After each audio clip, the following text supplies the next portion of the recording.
ఇది వరకు బీఆర్కే న్యాయవేదిక ప్రోగ్రాంలో చాలాసార్లు ఆ అంశం గురించి మనం చర్చించడం జరిగింది. చాలామంది ఇప్పటికీ దాని గురించి అవేర్నెస్ ఇస్తూనే ఉన్నారు.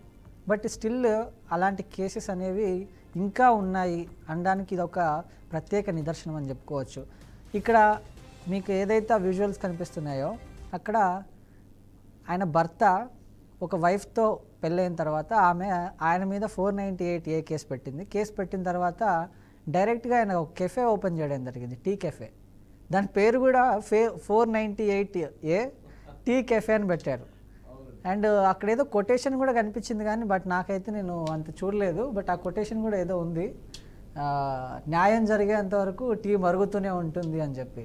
సో ఇట్లాంటి అంశాలు కూడా ఈ సమాజంలో జరుగుతున్నాయి సార్. దీని మీద మీ అభిప్రాయం ఏంటి? భార్య బాధితుల సంఘం అని ఒకసారి ఇదే వేదిక మీద మనం మాట్లాడుకున్నాం. అక్కడ 498A బాధితుడిగా అతను రాజస్థాన్లో ప్రాంతంలో ఒక టీ షాప్ మెయింటైన్ చేస్తున్న వ్యక్తి. ఆయన కేఫ్ పేరు కూడా 498A అని చెప్పి ఆ లోగో కూడా ఏం చేశారంటే రెండు చేతులకు కూడా సంఖ్యలు వేసుకుని ఉన్నటువంటి ఒక భార్య బాధితుడు. మనం కాస్త హాస్యాస్పదంగా తీసుకున్న అందులో ఉన్న సీరియస్నెస్ ప్రతి ఒక్కరూ గమనించాలి. ముఖ్యంగా అతను ఎంత బాధ లేకపోతే ఆయన తన కేఫ్ని ప్రజలకు ఆ రకంగా తను ఎగ్జిబిట్ చేస్తున్నాడు. అంటే తను ఏమీ చెయ్యని నేరానికి, కేవలం పెళ్లి చేసుకున్న పాపానికి ఈరోజు శిక్ష అనుభవిస్తున్నాడు. ఏమిటా శిక్ష అంటే 498A అన్నటువంటి కేసు అతను ఎదుర్కొంటున్నాడు. కోర్టులో విచారణ జరుగుతుంది. రాజస్థాన్లో అతని పేరు శ్యామ్ కుమార్ ఏదో పేరు అనుకుంటాను అతని పేరు.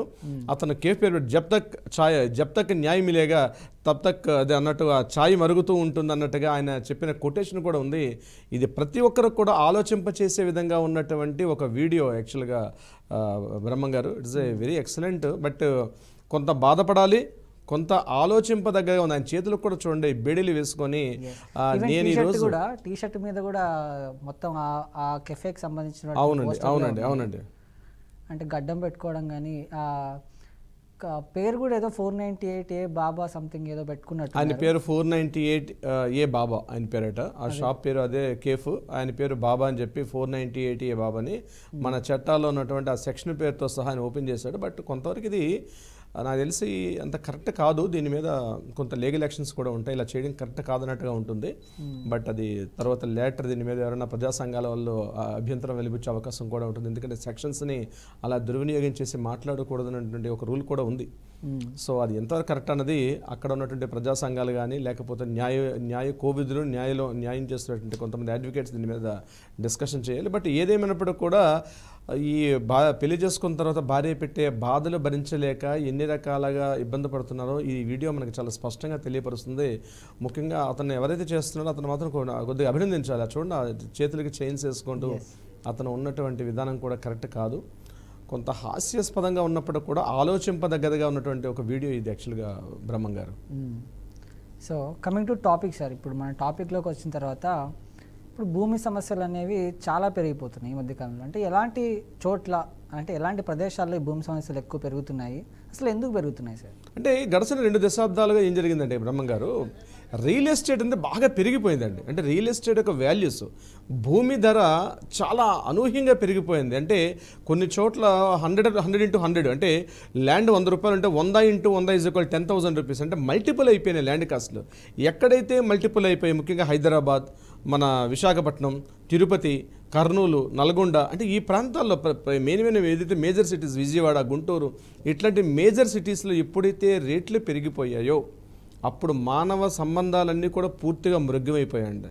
దొంగ డాక్యుమెంట్లు, ఫేక్ రిజిస్ట్రేషన్స్, డబుల్ రిజిస్ట్రేషన్స్, వారసత్వ వివాదాలు, అంటే పిల్లల మధ్య వారసత్వ వివాదాలు, ఫేక్ రిజిస్ట్రేషన్స్, అదేవిధంగా చూసినట్లయితే డబుల్ రిజిస్ట్రేషన్స్, ఇట్లాంటి అంటే ఎక్కడైతే మనకి వాల్యూ పెరిగిందో ఈ ప్రాంతాలన్నీ కూడా బాగా పెరిగిపోయే రేట్లు, అనూహ్యంగా పెరిగిపోయే రేట్లు ఎవరు ఊహించాల. జస్ట్ ఒక 2 years నుంచి నేను చెప్తున్నా 2005-2010 నుంచి విపరీతంగా ల్యాండ్ కాస్ట్లు అన్ని చోట్ల పెరిగింది. హైదరాబాద్లో అయితే ఆకాశాన్ని అంటేసే ఒక్కొక్కసారి చూడాలంటే మన బంజారా హిల్స్ లాంటి ఏరియాలో per square yard 4 to 5 lakhs rupees ఉంటే మన హైదరాబాద్లో హైయెస్ట్ రేట్ చాలామంది ఏమనుకుంటారంటే Banjara hills, Jubilee hills, film నగర్లో హైయెస్ట్ కాస్ట్ అనుకుంటారు. చాలామందికి తెలియని విషయం ఏంటంటే హైదరాబాద్లో హైయెస్ట్ రిచ్ రిచెస్ట్ ఏరియా ఏది అనుకుంటే అందరికీ ఫస్ట్ గుర్తొచ్చేది మాదాపూర్, గచ్చిబౌలి, కొండాపూర్, ఇంకా కాదు Banjara hills, Jubilee hills, Madhapur అనుకుంటారు. ఇక్కడ per square yard cost minimum మనకి 3 to 5 lakhs 6 lakhs రూపీస్కి వస్తుంది. కానీ హైదరాబాద్లో ఎవరికి తెలియని విషయం అంటే హైయెస్ట్ కాస్ట్ బేగం బజార్లో ఉంది. బేగం బజార్లో per square yard cost approximately 10 నుంచి 16 లక్షలు ఉంటుంది పర్ స్క్వేర్ యార్డ్ కాస్ట్. 10 నుంచి 16 లక్షలు. ఎగ్జాక్ట్లీ దిస్ ఈస్ ద నేను చెప్పింది కాదండి, గవర్నమెంట్ అధికారిక లెక్కలు. ఈ రోజు కూడా బేగం బజారు, అఫ్జల్గంజ్, బేగం బజార్ ఏరియాలో పర్ స్క్వేర్ యార్డ్ కాస్ట్ 10 నుంచి 15 లక్షలు ఉందండి. అంటే ఒక 200 గజాల స్థలం కొనంటే 20 కోట్లు అవుతుంది. This is the cost actual in the Hyderabad. 2 కోట్ల రూపాయలు ఉంటుంది ఒక 200 గజాల సైట్. ఇది మన హైదరాబాద్ రిచెస్ట్ ఏరియా ఏది అంటే పబ్లిక్ బాగా కాస్ట్లీయెస్ట్ సెలబ్రిటీస్ ఉన్న ఏరియాని కాదు, డిమాండ్ ఉన్న ఏరియా ఎక్కడంటే బేగం బజార్. అందుకే చిన్న చిన్న మడిగలు ఉంటాయి, చిన్న చిన్న షాప్స్ ఉంటాయి. బేగం బజార్ రిచెస్ట్ ఏరియా అనమాట. సో ఎప్పుడైతే కాస్ట్ అబ్నార్మల్గా పెరిగిపోయిందో అప్పుడు ల్యాండ్ యొక్క వివాదాలు బాగా పెరిగాయి. ముఖ్యంగా ఇప్పుడు నేను చెప్పినట్టుగా ఆస్తి వివాదాలు, వారసత్వ వివాదాలు, ఫేక్ డాక్యుమెంట్స్, డబల్ రిజిస్ట్రేషన్స్, ఇట్లాంటివి బాగా ఇటీవల కాలంలో బాగా పెరిగాయండి మనకి బ్రహ్మం గారు. అంటే ఒక భూమికి సంబంధించి ఆ పత్రాలు అసలైనవా నకిలీవా అని ఎలా గుర్తించాలంటే రియల్ ఆర్ ఫేక్ అనేవి ఎలా గుర్తించాలంటే? ఎగ్జాక్ట్లీ అండి. ఇక్కడ ఒక అడ్వకేట్ యొక్క రిక్వైర్మెంట్ చాలా ఉంటుంది. ఒక డాక్యుమెంట్, ఒక ప్రాపర్టీ కొనుక్కునేటప్పుడు ప్రాపర్టీని ఒక లీగల్ వెరిఫికేషన్ చేసుకోవడం చాలా ఇంపార్టెంట్. ఈవెన్ మార్కెట్లో మనం చిన్న ఒక మొబైల్ కొనుక్కుంటే లేకపోతే ఏదైనా ఒక వస్తువు కొనుక్కుంటేనే ఈరోజు మనం రివ్యూస్ చూస్తాం కదా. మరి అటువంటిప్పుడు ఒక డాక్యుమెంట్ వాల్యుబుల్ ఒక ఎసెట్ కొనుక్కుంటున్నామంటే తప్పనిసరిగా ఒక అడ్వకేట్ తోటి లీగల్ ఒపీనియన్ తీసుకోవాలి. లీగల్ ఒపీనియన్ తీసుకోవాలి. ఆ ప్రాపర్టీ రియల్గా జెన్యునా కాదా ఈసీ చెక్ చేసుకోండి, ఇన్కమ్ సర్టిఫికేట్ చెక్ చేసుకోండి. అదేవిధంగా లింక్ డాక్యుమెంట్స్, ఆ లింక్ డాక్యుమెంట్స్ చెక్ చేసుకోండి. మెయిన్ చాలామంది తెలియదంటే లింక్ డాక్యుమెంట్ చెక్ చేసుకుంటూ వెళ్ళిపోతారు. కానీ లింక్ డాక్యుమెంట్లో ఎవరైతే మనం పేమెంట్ ఎవరికి ఇస్తున్నామో, ఎవరి దగ్గర అయితే మనం ప్రాపర్టీ కొంటున్నామో ఆ ప్రాపర్టీ ఓనర్కి రియల్గా ఆ ప్రాపర్టీ మీద రైట్స్ ఉన్నాయా లేదా అన్నది చాలా ఇంపార్టెంట్. చాలా చోట్ల బినామీ డాక్యుమెంట్స్ రెడీ అయిపోతాయి. అందుకే ఫర్ ఎగ్జాంపుల్ ఒక రామారావు అనే వ్యక్తితో నేను డాక్యుమెంట్ కొనుక్కునేటప్పుడు ఆ రామారావు వ్యక్తి నిజంగా కొన్నాడా అంటే ఎలా తెలుస్తుందండి? అంటే ఎలా తెలుసుకోవాలంటే ఆయన అమౌంట్ కొనుంటాడు. సపోజ్ ఒక 10 లక్షలు కొన్నాడు అనుకుంటాం ప్రాపర్టీ, 10 లక్షల రూపాయలు ఆయన అకౌంట్లోంచి ట్రాన్స్ఫర్ అయిందా లేదా, అది ఆన్లైన్ జరిగిందా లేదా, క్యాష్ ఇచ్చారా, ఎట్లా ట్రాన్సాక్షన్ జరిగింది అన్నది కూడా ఇంపార్టెంట్. లింక్ డాక్యుమెంట్స్ అన్ని చెక్ చేసుకోవాలి. అలాగే ఇంకా కాస్త మనం లోపలికి వెళ్ళినప్పుడు మనకి ఆంధ్రాలో అయినట్లయితే ఆంధ్రప్రదేశ్ ప్రాంతంలో అయితే అరంగల్ చెక్ చేసుకోవాలి, మనం ఇక్కడైతే తెలంగాణ ప్రాంతంలో పహానీలు చెక్ చేసుకోవాలి. ఇలా డాక్యుమెంట్స్ అన్ని లింక్ చేసుకుంటూ వెళ్ళాలి. వ్యవసాయ భూమి అయితే చేసే విధానం వేరే ఉంటుంది. అదే ఒక property flat or flat check చేసుకునేటప్పుడు విధానం వేరే ఉంటుంది. అదే కాకుండా ఒక హౌస్ చెక్ చేసుకునేటప్పుడు ప్రాపర్టీ ట్యాక్స్ అన్ని ప్రాపర్గా చెక్ చేస్తున్న ఇవన్నీ కూడా these are the requirement docs. అందుకని ఏ చిన్న ప్రాపర్టీ కొనాలనుకున్నా డెఫినెట్గా లీగల్ ఒపీనియన్ కోసం చెప్పి అడ్వకేట్ని సంప్రదించాలి. నాట్ ఓన్లీ అడ్వకేట్గా దానికి సంబంధించిన రంగంలో ఎవరైతే ఎక్స్పర్ట్స్ ఉంటారో వాళ్ళని కలిస్తే మాత్రం మనకి అవకాశం ఉంటుంది. మంచి డాక్యుమెంట్. బ్రహ్మం గారు ఒక కాలర్ అయితే ఉన్నారు రవీంద్రనాథ్ గారు, సుకుమార్ రెడ్డి గారు కల్వకుర్తి నుంచి. సుకుమార్ రెడ్డి గారు నమస్కారం అండి. నమస్కారం సార్. చెప్పండి సమస్య ఏమిటండి? సార్ ఇది అన్నదమ్ములది పొలం అండి. ఓకే. అయితే వ్యవసాయ పొలం ఏమైంది, అన్నదమ్ములది ఇద్దరిది అయితే వెనకటికి వారసత్వం ఎట్లుండేది, తండ్రి నుంచి ఇప్పుడు పెద్ద కొడుకు ఎవరంటే పెద్ద కొడుకు వచ్చేది కదా, అట్లా పెద్ద కొడుకు వచ్చింది సార్.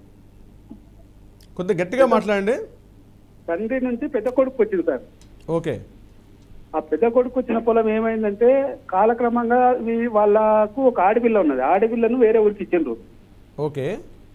అయితే వాళ్ళ బావ చనిపోతే వాళ్ళ బావ చనిపోయిండు. ఎవరు బావ చనిపోయారు? ఆడపిల్ల భర్త చనిపోయిండు. ఎవరండి? ఆడపిల్ల. ఇప్పుడు ఇద్దరు అన్నదమ్ములతోడు ఒక ఆడపిల్ల ఉన్నది. ఓకే.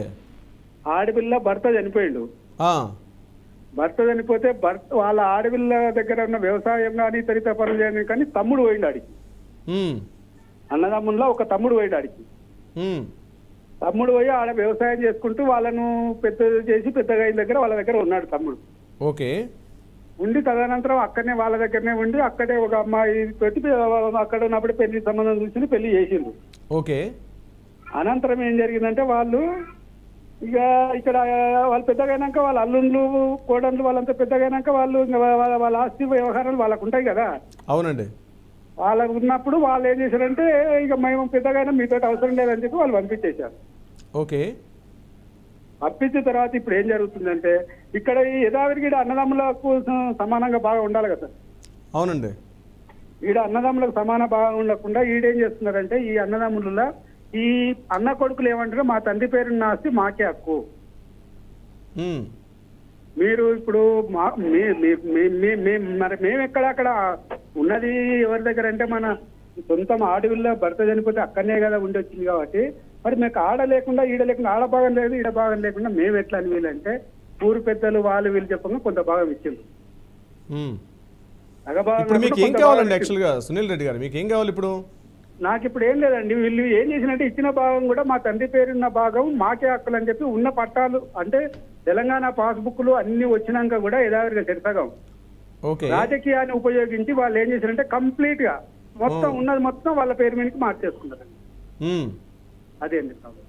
ఇప్పుడు మీరు ఇమీడియట్ గా దగ్గరగా ఉన్నటువంటి ఎంఆర్ఓ గారిని కన్సల్ట్ చేయండి సార్. ఎవరైతే ఫ్యామిలీ మెంబర్స్ ఉన్నారో, ఒక్క నిమిషం అండి, ఫ్యామిలీ మెంబర్స్ ఎవరైతే ఉన్నారో అంటే ఎవరైతే బ్రతికున్నారో ఆ ఫ్యామిలీ మెంబర్స్ వెళ్ళి ఎంఆర్ఓ గారిని కన్సల్ట్ చేయండి. మేము ఇంతమంది ఉన్నామండి ఫ్యామిలీ మెంబర్ సర్టిఫికేట్ తీసుకోండి ఎవరెవరు ఉన్నారో. ఇప్పుడు ఇది టోటల్ ఎంత ల్యాండ్ అండి, ఎక్స్టెన్షన్ ఎంత ల్యాండ్ ఇది? అది మొత్తం 20 ఎకరాల్లో 10 ఎకరాలు ఉన్నది, 10 ఎకరాలు మార్చేస్తున్నారు. ఓకే, ఇప్పుడు మొత్తం 20 ఎకరాలు మీరు చెప్పినటువంటిది ఈ మొత్తం ఇద్దరు అన్నదమ్ముల పేరు మీదుగా ఉందా? ఇద్దరు అన్నదమ్ములకు 10 ఎకరాలు ఉండాలి. అమ్మాయికి ఇవ్వలేదు ఇప్పుడు ప్రాపర్టీ వాళ్ళు? అమ్మాయి అనేది వెనకటికి జరిగింది, వాళ్ళ పెళ్లి అయింది, వాళ్ళ అత్తగారింటికి పోయింది, అదంతా సార్ అది కాదండి. ఇప్పుడు పెళ్లి అయిందా పెళ్లి కాలేదా అదంతా తర్వాత విషయం. ఇప్పుడు అమ్మాయి పేరు మీదుగా ఏమైనా ప్రాపర్టీ, అమ్మాయి బతికే ఉందా ఇప్పుడు? అమ్మాయి లేదు, ఆ అమ్మాయి భర్త లేదు, ఎవరు లేదు. వాళ్ళ పిల్లలు ఉన్నారు ఇక్కడ, వీళ్ళ తల్లిదండ్రులు లేరు, వీళ్ళ పిల్లలు ఇప్పుడు. ఓకే, ఇప్పుడు పిల్లల జనరేషన్ లో ఇప్పుడు వాళ్ళు ఏం చేశారంటే మా తాతగారి పేరున్న ఆస్తి పూర్తి మాకే హక్కు, మా తాత పేరున్న హక్కు మాకే. అలా ఉండదండి, దాన్ని పార్టిషన్ మీరందరూ కలిసి మీరు ఎవరెవరైతే ఇప్పుడు బ్రతికున్నటువంటి వారసులు ఎవరైతే ఉన్నారో వీళ్ళందరికీ మధ్య వారసుల మధ్య ఒక రకమైన అండర్స్టాండింగ్ అంటే ఈక్వాలిటీ లేనప్పుడు మీరందరూ పార్టిషన్ సూట్ అని కోర్టులో వేసుకోవాలి sir. So court will be decided ఎవరెవరికి ఎంతెంత వాటా వస్తుంది అన్నది కోర్టు చేస్తుంది. మీరు దగ్గరలో ఒక అడ్వకేట్ని సంప్రదించండి, లేదా ఈ షో అయిపోయిన తర్వాత మా లీగల్ టీం మీకు కాల్ చేస్తారు. తప్పనిసరిగా మీకు ఏంటంటే పార్టిషన్ సూట్ వేసుకోవాలి.